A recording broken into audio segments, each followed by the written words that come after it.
Alright, let's dive into something that's been buzzing in the entertainment world lately.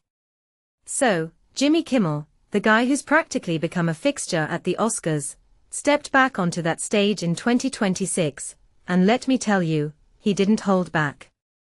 But what's really fascinating here isn't just the jokes, it's the way he weaves humor with commentary that's both sharp and thought-provoking.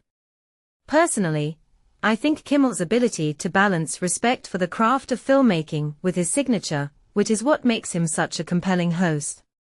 He's not just there to crack jokes, he's using the platform to say something, even if it's wrapped in humor. Now, one thing that immediately stands out is his dig at President Trump and Melania's documentary. Kimmel didn't just take a shot at them, he contrasted their story with the kind of documentaries that risk everything to tell the truth. And that's where it gets interesting. In my opinion, Kimmel's not just poking fun, he's highlighting a broader issue about the value we place on storytelling. What many people don't realize is that documentaries, especially those that challenge power, are often the ones that shape our understanding of the world. Kimmel's joke about Melania's documentary, where she's trying on shoes in the White House, isn't just a punchline, it's a commentary on how some stories get amplified while others are ignored. What makes this really interesting is the way Kimmel ties it all together. He takes a swipe at CBS, referencing his own run-ins with free speech issues, and then connects it to global leaders who suppress truth-tellers. If you take a step back and think about it, he's drawing a line between corporate censorship and authoritarian regimes.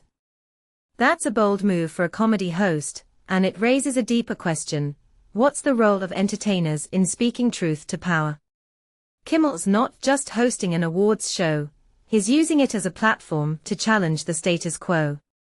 A detail I find fascinating is his joke about Conan O'Brien being incinerated by sunlight.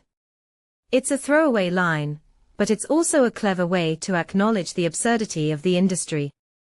What this really suggests is that Kimmel understands the room he's in, he knows the audience, the politics, and the unspoken tensions.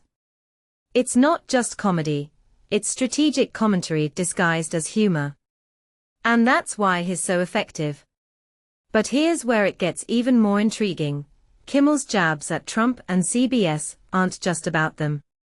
They're part of a larger narrative about the state of media, free speech, and the responsibility of storytellers. From my perspective, Kimmel's using his platform to remind us that entertainment isn't just escapism, it's a reflection of society. When he says, "There are some countries whose leaders don't support free speech. I'm not at liberty to say which. Let's just leave it at North Korea and CBS," he's not just being funny.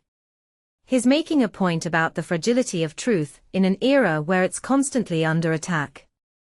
What this really suggests is that Kimmel's role as a late-night host goes beyond laughs.